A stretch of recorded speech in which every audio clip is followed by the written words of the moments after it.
ASMR. Today we're going to be doing another collection video.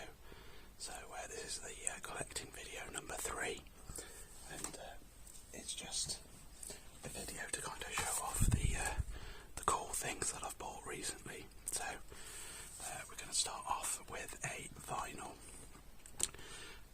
So this is the new Queens of the Stone Age album called In Times New Roman. This is probably going to be my album of the year. I'm not going to lie. The amount of times I've played this on Spotify already is quite shocking compared to some of the other albums I've listened to. Considering how long I've had Spotify now, but yeah, it's an incredible album in my opinion. Some of my I think my favourite track is Paper Machete, but there's it's the raw classics in my opinion. If you're a fan of the Queens of the Stone Age, you're gonna love this record if I'm honest. After Paper Machete, it's probably going to be maybe What the People Say. If you can't tell, a lot of the track titles are puns. So like straight jacket and jacket fitting in all one sentence. So straight jacket fitting, and What the People Say rather than people. Carnivore rather than carnivore.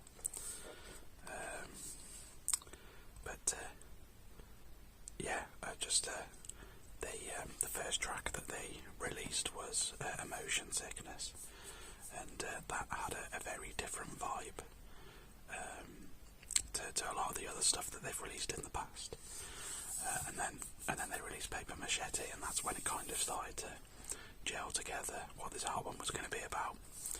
But it's like I said, it came out back in I want to say it came out back in June. It might have been July, and I've been listening to it constantly on Spotify. There's a bit of graphic artwork here. If you're a bit sensitive to that, I'd avoid it. But it's when it comes to vinyls, I don't like so say like when this came out on the day of release, I wouldn't have bought it because I like to listen to the album before I decide to dedicate the money to vinyl. Because vinyls are they're quite expensive, to be honest. The average cost of a vinyl in this country is probably going to be about 30 quid. When it on CD, it's 10 quid, so triple the price already. So when it comes to my vinyl collection, I only buy albums that I know I absolutely love, and after checking out some of my stats on Spotify, I kind of realised that I definitely 100% love this album, so I decided to drop the money on it. Love the artwork as well. I'm not quite sure if it's coming out clean on the video because it's quite a dark album cover, but in person you can definitely bring out all the details and stuff like that. But I've been a huge fan of Queens of the Stone Age for a long time. They were one of the first rock/heavy rock sort of bands that I listened to when I was a teenager, and every album that they release, I just slowly fall even more in love with them, which I don't say lightly. So it's my favourite band is either Queens of the Stone Age or Mastodon. It's a real toss-up at the moment. Both bands are great, obviously, but I just couldn't. I think if you put a gun to my head, I couldn't actually choose which would be my favourite. But at the moment, this is definitely getting a lot of play. It's got to the point now where my kids turn around and say, "Oh, not this one again," when I put it on at home when they're here. So that's always funny as well. But my little lad, does love it, to be fair, he dances to it, so, but yeah, they definitely recognise this album, but let me know if you've listened to it, what you think of it, but yeah, I can't think of anything coming out before the end of the year that will change my mind, really. This will probably be my album of the year.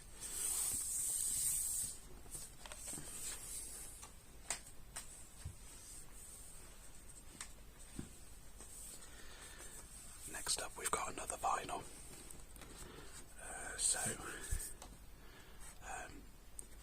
This wasn't a planned purchase whatsoever. I was actually in my local HMV and spotted this in the distance, and I looked at it and it totally caught my eye because it's quite a unique cover. It's even got this spinny thing down here, so you can spin and change the pictures. They don't show up in this little window, but it totally caught my eye from a distance. And then as I started looking at it, I realised it's actually a Bonobo album, and Bonobo is one of my favourite dance artists, like one of my favourite DJs, and this is actually the 20th, is it the 20th or is it the 30th? It might even be the 30th, I can't remember now. 2003, so 20th anniversary of Dial M for Monkey, which is one of Bonobo's first ever albums. I've been trying to get his first two albums on vinyl for so long, but they're so rare.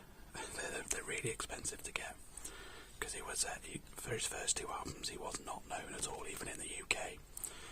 He hails from Brighton, which is kind of like the dance central for the UK. It's where like Fatboy Slim comes from, and all. A lot of great DJ artists start off in Brighton.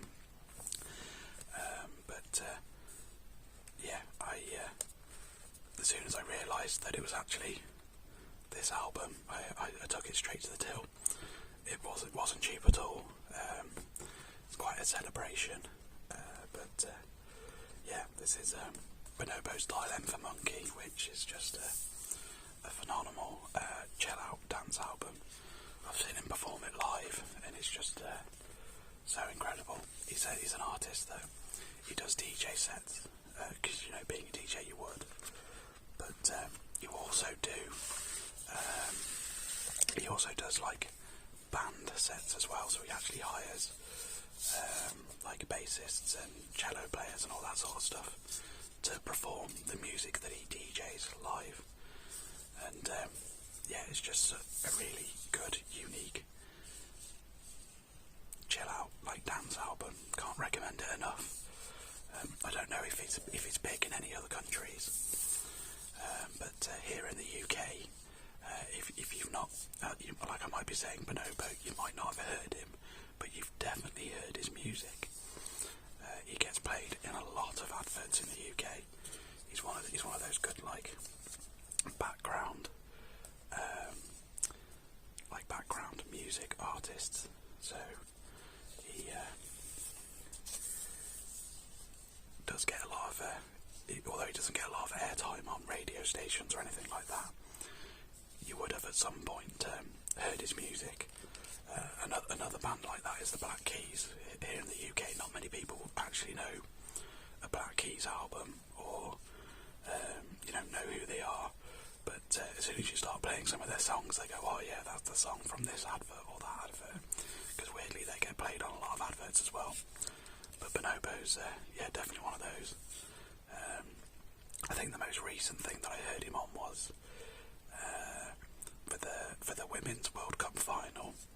The coverage used one of his songs in the background while they were interviewing someone or doing a montage or something. I can't remember, but I remember watching it with the kids, because we're trying to encourage women's sport as well as men's sport in the house,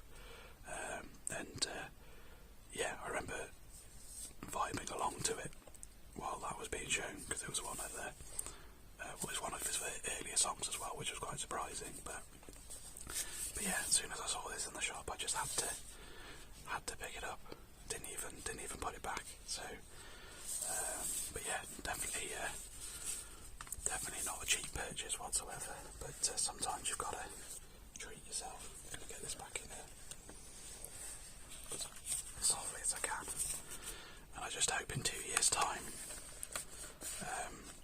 when his second album hits its 20-year anniversary, they do the same, because I'll 100% be picking that up as well. But this is Dial M for Monkey, which is he actually named the album after the cartoon in Dexter's Laboratory. There used to be a cartoon in the cartoon of Dexter's Laboratory called Dial M for Monkey, and that's what he named it off, which is quite funny. But yeah, oh man, such a great album. I want to say Flutter is my favourite. Might be something longer for Windy as well, though, to be fair. But if you're into your dance and you've not heard of Bonobo, start listening to Bonobo. But even if you're not into dance, give him a go, because he's not your typical dance artist. He's not your how would you put it? He's not your. I mean, a lot of dance that gets played on the radio. You know, they have a lot of pop stars turn up on it as well, and this is more chill out. So, but still, such an amazing find.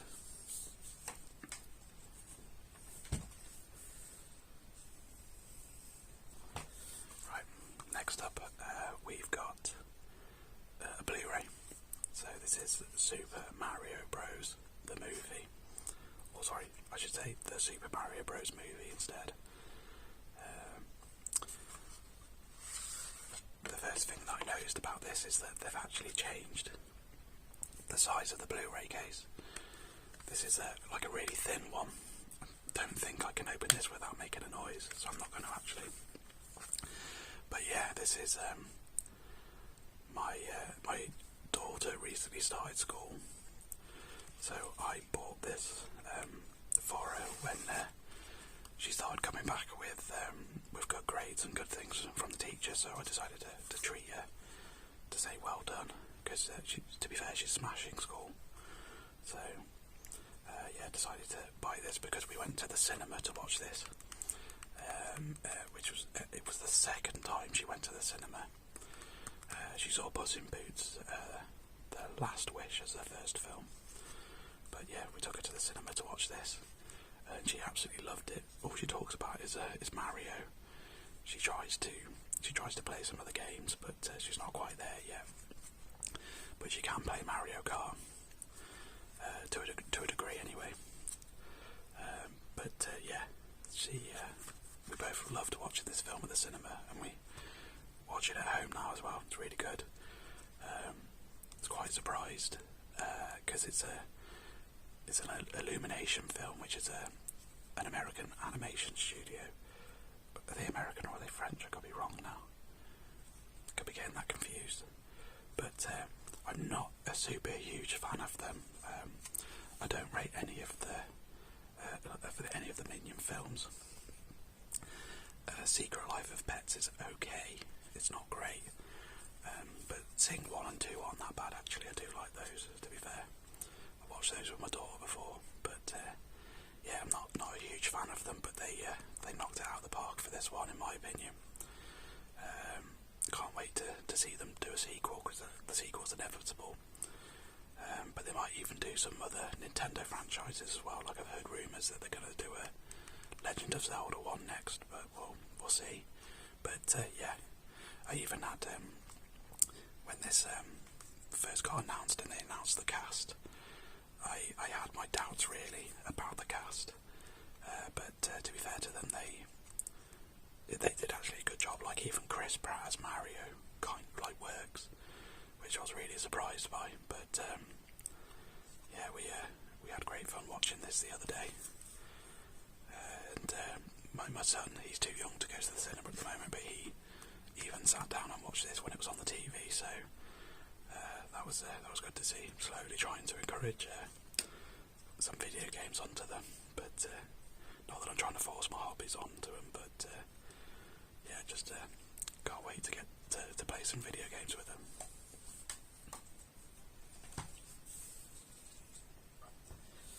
And next up we've got a PS5 game. So this is Spider-Man Miles Morales, and yeah, I had no intentions of picking this game up. I know it's a good game, but here in the UK, for some reason, this holds its value quite a lot. It's quite an expensive game still to pick up. It's been out for since the launch really of the PS5. But I walked into a charity shop, which I don't know if you get charity shops in other countries, but a charity shop is a used store that specifically helped a charity. So cancer research will have a charity shop where people donate items and then they sell it for profit. I know America has things like Goodwill, but I don't know if Goodwill's a charity or not.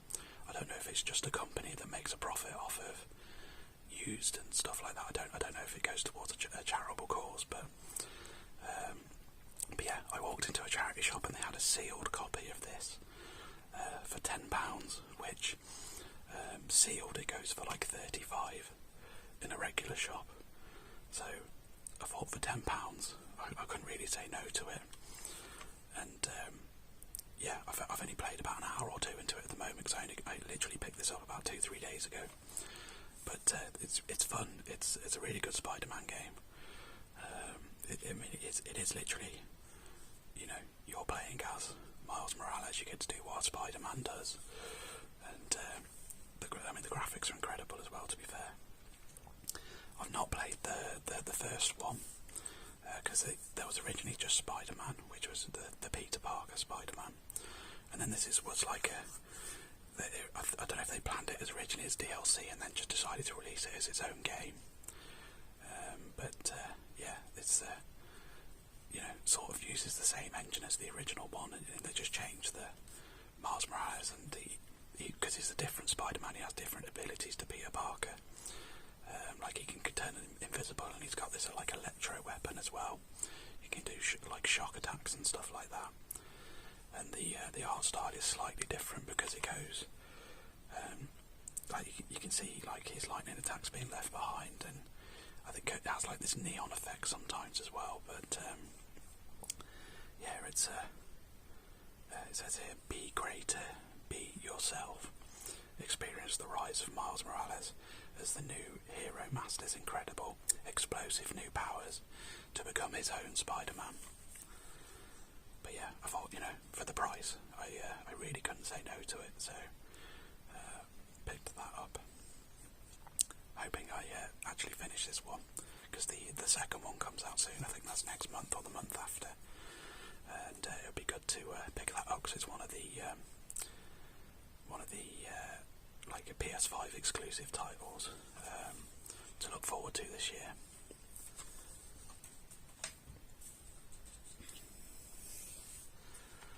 And then we've also got the Final Fantasy 16. So this is the alternate cover. For those that don't recognise it, I prefer this one to the original cover. Fate is written in fire. Yeah, I think I'm about 20 hours into this at the moment. But yeah, absolutely loving it. This is Final Fantasy back on form when it comes to story. Anyway, the story's really gripping. Definitely a step up from the story of Final Fantasy 15 for sure. The world that it builds and the characters that you either fight alongside or against all have really good in-depth background and story. You even start liking some of the villains as well, which is quite a unique thing to be able to do. That's good story writing, in my opinion. And yeah, the one thing that I'm not sure on though is the combat of the game.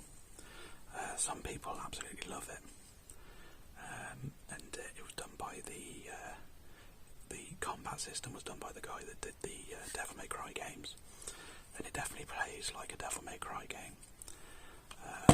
But I think I prefer the combat system from Final Fantasy 15. I know some people might shudder at that thought, but I thought Final Fantasy 15 just it seems a bit more like a Final Fantasy game, whereas this is a Devil May Cry game with a Final Fantasy skin. If I'm honest, but again, the story is really great, and it's not a bad thing because Devil May Cry games are fun to play. But it just doesn't. I mean, the story helps it make it feel like a Final Fantasy game, but it also doesn't feel like a Final Fantasy game at the same time. I've not finished it yet, but I've heard great things about the story and how it ends, so really looking forward to finishing this one off. I'm about 20 hours in, and I'm told it's about 30 to 35, so depending on how much you want to do, I am doing all the side quests at the moment.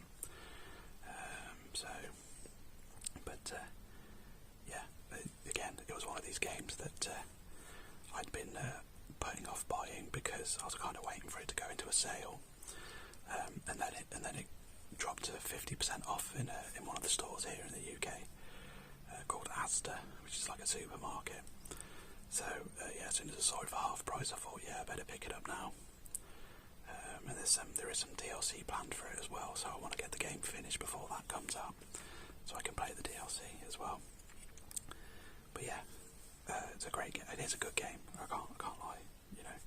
Although I'm not overly enthralled in the combat of it, it is still fun to play, and definitely progressing the story is a great thing as well. So I will be finishing this, that's for sure. But I'm trying to get through my backlog of games because the Final Fantasy VII Rebirth trailer has just whet my appetite for that game now, and that comes out in February. So although it's 5 months, it's not that far away. So I'm trying to get through all my back catalogue as soon as I can.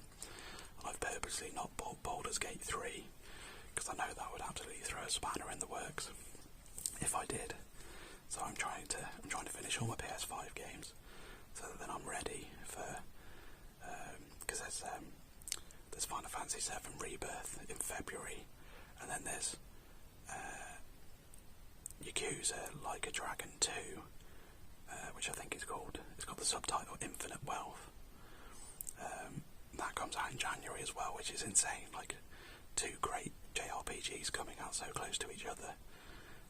It's just mental. So I really want to get all my games finished for Christmas so that I can ask for gift cards for Christmas and then pick up those 2 games at the start of next year.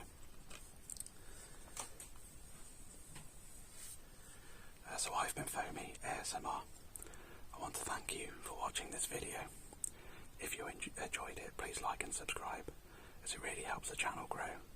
And if you leave a comment below, I'll get back to you. You could always leave a comment about one of the things I've shown and what's your opinion on it. I'd love to hear that. So I'll see you in the next video.